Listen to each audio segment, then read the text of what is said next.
একটি মুরগির ডিমের দাম 2.25 লাখ। শুনতে অবাক লাগলেও সত্যি একটি ডিম বিক্রি হয়েছে 2.25 লাখ টাকায়। কোথায় ঘটলো এমন ঘটনা? কেনই বা এত দামে বিক্রি হলো এই ডিমটি?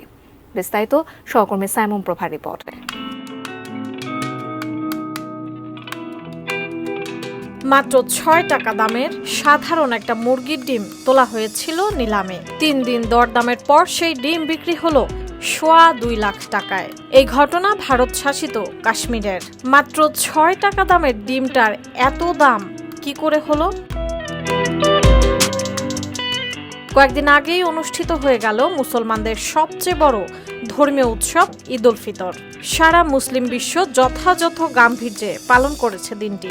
ঈদের আগে কাশ্মীরের সোপোর জেলার মাল মাপানপুরা গ্রামের একটি মসজিদ কমিটি সিদ্ধান্ত নেয় ঈদ উপলক্ষে বাড়ি বাড়ি ঘুরে নগদ অর্থ আর বিভিন্ন সামগ্রী দান হিসাবে সংগ্রহ করবেন। পরিকল্পনা অনুযায়ী তারা গ্রামে বেরিয়ে পড়েন সেগুলো সংগ্রহ করতে। তখন কেউ নগদ অর্থ দেন, কেউ থালা বাসন, মুরগি বা চাল দান করেন। এ সময় গরিব এক নারী একটি ডিম দান করেন। মসজিদ কমিটির এক সদস্য নাসির আহমেদ বলেন, তারা দান সংগ্রহ করছিলেন। তখন ছোট বাড়ি থেকে এক নারী মাথা নিচু করে বেরিয়ে আসেন। তিনি একটা ডিম দিয়ে তার দান গ্রহণ করার অনুরোধ জানান। তিনি জানান, মসজিদের জন্য পাওয়া দানের জিনিসগুলো বিক্রির জন্য দেওয়া হয়। তবে মসজিদ কমিটি বুঝতে পারছিল না ডিমটি নিয়ে কি করা হবে। নাসির আহমেদ বলেন, ভারতীয় 6 টাকা দামের একটা সাধারণ ডিম ওটা, কিন্তু অত্যন্ত গরিব ওই নারী যে আবেগ দিয়ে খোদার নামে দান করেছিলেন তা ওই ডিমকে অমূল্য করে তুলেছে।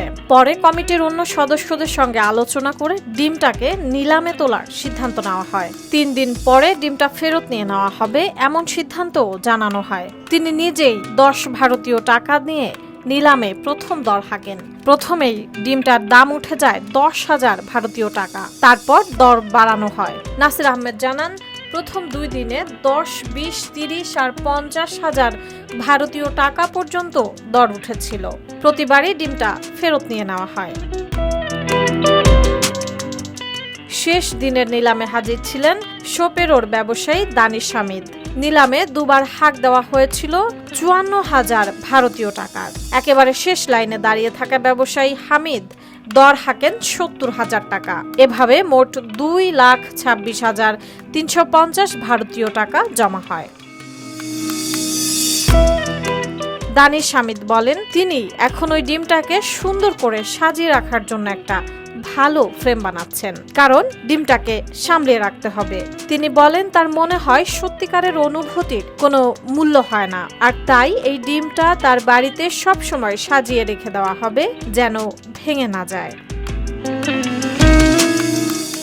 ওই গ্রামের সাবেক পঞ্চায়েত প্রধান তারিক আহমেদ বলেছেন, 250 মানুষের এই গ্রামে বড় জামাতের মসজিদ ছিল না, সেই জন্যই বড় মসজিদ বানানোর কাজ শুরু করেছিলেন তারা। কিন্তু তহবিলের অভাবে ছাদ পর্যন্ত বানিয়ে আর কাজ এগোনো যায়নি। তিনি বলেন, তারা কখনোই এটা ভাবতে পারেননি যে একটা ডিম নিলামে তুলে 2.25 লাখ ভারতীয় টাকা তারা সংগ্রহ করতে পারবেন। জানা যায়, মূলত নিলামের সময় ডিমটি অনেক মানুষের হাত ঘুরেছে। প্রতিবার নিলামের পর একজন ক্রেতা আরও অর্থ সংগ্রহ করতে আবারও নিলামের জন্য এটিকে ফেরত দেন, আর এতেই একে একে দাম ওঠে 2 লাখেরও বেশি রুপি। সাইমন প্রভা, এটিএন নিউজ।